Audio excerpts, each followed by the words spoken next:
So after applying the AI and automation learning from the consultancy that I've completed, how would you describe the shift that you have seen across the organization and how it's being seen from I, before to now?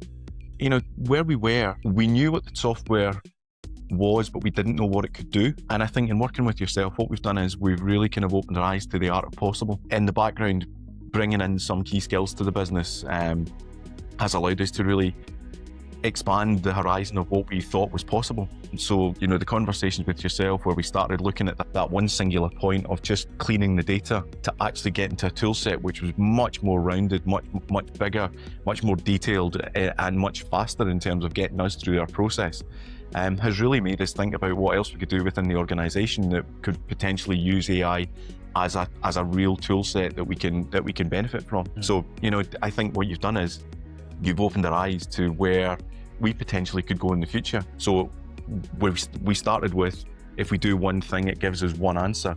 We're now looking at multiple things and where those multiple answers can benefit us as we go forward.